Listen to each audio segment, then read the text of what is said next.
Hi there, welcome back. You're watching Markets at Noon, and it's time to get connected with our equity expert for strategies and especially stock-specific movements. We are joined by Rohit Srivastava, founder of Strike Money Analytics and India Charts. Hi, Rohit.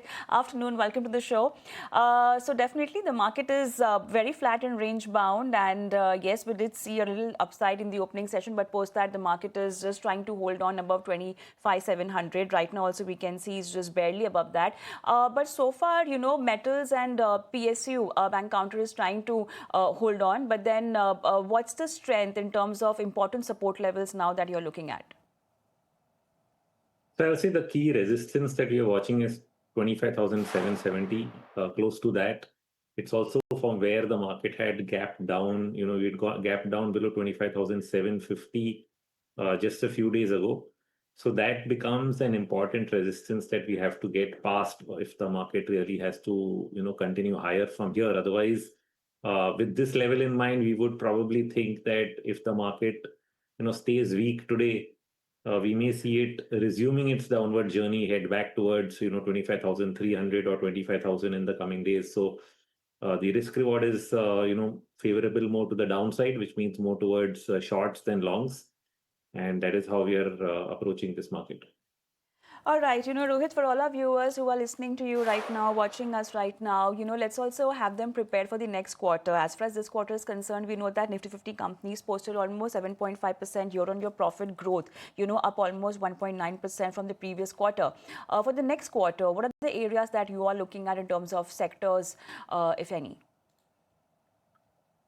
So the only thing that you can do here is search for value or look for momentum. There is no trade other than that, which means that if there are pockets of growth, then maybe you can find one stock out of 100, which means the odds are broadly against you if you randomly pick stocks. So it makes it pretty difficult to say that, okay, this particular sector will do well.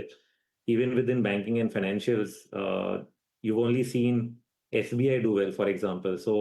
And even within PSU banks now, SBI is the only one making new highs. You're not seeing that in Canara, PNB, and other PSU banks. So it's not really very, very broad-based as it was earlier. So this narrowness makes it very difficult to take a sector call. I think if you're looking for value, value is probably in very, very outside areas. For example, we look at a sector like sugar stocks, very, very less looked at. They're at or below book value. So that makes it a high value sector, but it's also a non-performing area. But being a non-performer and at value makes more sense from a point of view that, okay, you are protected by value, at least on the downside, versus buying something that is expensive and degrowing, because like you just mentioned, earnings growth is at 7.5% for the Nifty 50, which is pretty low. You're not even in double digits. Whereas the PE ratio for the Nifty 50 is still at around 21 times.